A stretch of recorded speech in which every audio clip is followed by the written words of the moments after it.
Here are three things I really liked about Fantastic Four First Steps and three things I was really not a fan of. Number one, First Steps is a great reset for the Marvel Cinematic Universe. This movie kicks off Phase 6 of the MCU, but you do not need to have seen any other Marvel films. You don't need to have any of the baggage of all the stuff that's been going on in the MCU to enjoy this film. If you've been out of the MCU tent for a while, this is a great way to get back in. The MCU has had a really rough go of it post-Endgame. A lot of it hasn't even been their fault. They've had to deal with COVID and strikes and issues with personnel. But if you want to see a fun movie that doesn't rely on you having seen 18 other movies and 5 TV shows, then First Steps is a great way to get into it. Number two, this is one of the best looking Marvel films ever made. A lot of Marvel films have this really ugly, desaturated look to them, but First Steps puts all that aside and says, we are going to go with some vivid color. There is this really, really great retro futuristic production design, but beyond that, all the cosmic stuff with Silver Surfer and a lot of stuff that happens in the space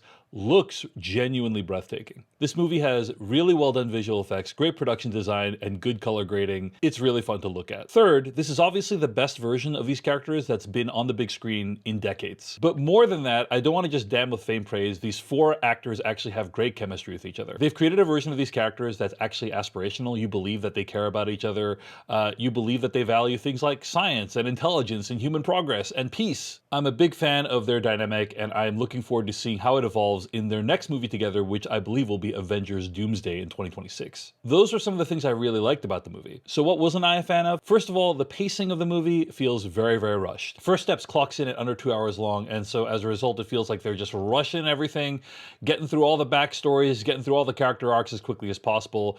The movie doesn't really feel like it has any room to breathe at all, unfortunately. Second thing I wasn't a huge fan of is the villain, who is revealed in the trailers to be Galactus. I understand this Galactus may be comic book accurate and he doesn't really have that many characteristics. He just likes to eat planets. The movie doesn't spend a lot of time delving into his backstory, and maybe that's not necessary for this character, but it also doesn't make for a particularly interesting villain in my opinion. Finally, the third act stuff in this movie is just very similar to other Marvel third act stuff. Like if you've seen other Marvel films, there's a big confrontation in a city, and that's very similar to what happens in this movie, and you can kind of guess a lot of the beats. So as a result, I really like the first half of this movie more than the second half of the film. All that said, I did have a great time with Fantastic Four First Steps and would still recommend you check it out. I'm David Chen. If you enjoyed this video, check out my newsletter, decodingeverything.com.